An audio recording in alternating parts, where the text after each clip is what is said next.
Haleluya, shalom kepada semua sahabat-sahabat saya. Di bagian terakhir dari apa yang saya sampaikan dalam beberapa waktu ini tentang bagaimana kita bisa menjaga sebuah keutuhan adalah tentu berkat dari kita menjaga keutuhan.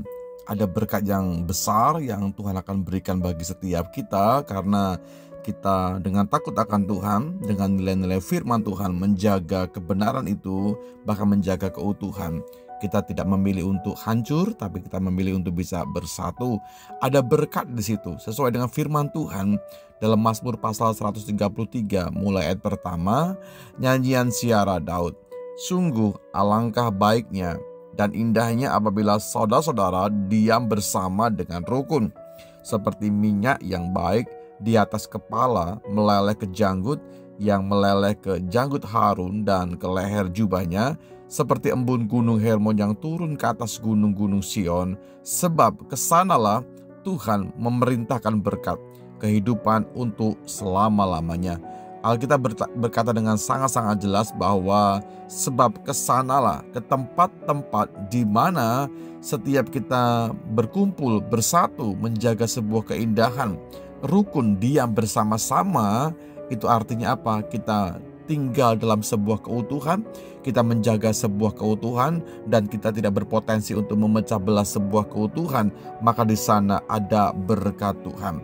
Yang pasti adalah jemaat yang utuh, keluarga yang utuh, himpunan yang utuh itu akan mengandung banyak kuasa. Doanya akan didengarkan oleh Tuhan. Apa yang menjadi doa dan pergumulannya tentu melalui sebuah proses, tapi Tuhan mendengar dan Tuhan menjawab tepat pada waktunya. Orang-orang yang berkumpul, orang-orang yang bersatu, orang-orang yang utuh, tidak terpecahkan, maka ada kuasa yang bekerja. Doa-doanya dijawab, bahkan pelayanannya akan menjadi sebuah pelayanan yang berhasil, saudaraku.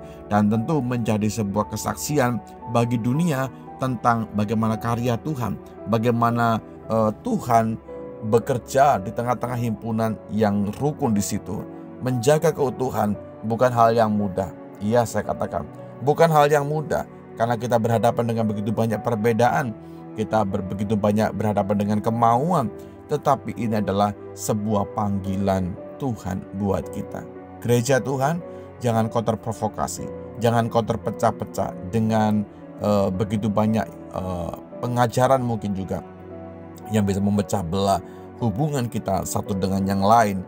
Keluarga kita menjadi keluarga yang hancur. Bukan demikian, tapi mari kita kembali kepada firman Tuhan. Tentu dalam beberapa waktu ini ada kiat-kiat yang sudah saya uraikan kepada semua kita, bagaimana menjaga sebuah keutuhan. Kita dipanggil bukan hanya untuk percaya, bukan hanya untuk selamat, tetapi juga bagaimana kita punya kehidupan tinggal dalam sebuah persatuan. Bukan hal yang mudah, saya ulang kembali, tapi ini adalah bagian dari kita mengupayakan segala sesuatunya dengan hidup takut akan Tuhan.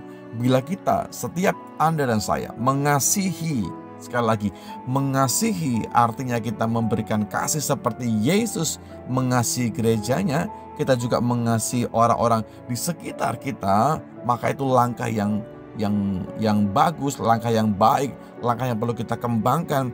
Bila kita mengasihi, kita merendahkan diri satu dengan yang lain, dan kita punya kehidupan yang berpusat kepada Kristus, maka sesungguhnya keutuhan terpelihara di dalam nama Tuhan, dan Tuhan dimuliakan di atas segala sesuatu yang kita lakukan, saudaraku. Hari ini kesempatan buat kita belajar lebih baik lagi dari semua pengalaman dalam hidup kita, dari semua peristiwa dalam semua kita. Mari kita bisa belajar bahwa kita harus memilih tetap untuk bersatu, karena kita mengerti dasar firman-Nya, di tengah-tengah persatuan ada berkat Tuhan. Terima kasih Bapa dalam sorga buat firman yang bisa kami terima hari ini, firman kebenaran. Kami tahu di tengah-tengah himpunan yang rukun, maka disitulah berkat Tuhan dicurahkan, disitulah kebajikan Tuhan dicurahkan, disitulah rahmat Tuhan dicurahkan. Kami rindu Tuhan, setiap pribadi mengalami berkat Allah, mengalami mukjizat Tuhan, mengalami kuasa Tuhan. Doa-doa kami Tuhan dengar, dan kami mulai dari sebuah kehidupan yang bersatu. Tuhan tolong kami semuanya supaya kami bisa mengembangkan, mengaplikasikan firman dengan sungguh-sungguh takut akan Tuhan. Dan kami percaya setiap kami akan Tuhan bawa memiliki sebuah kehidupan dimensi yang baru. Di dalam berkat nama-Mu Yesus Tuhan, kami berdoa dan bersyukur. Amin.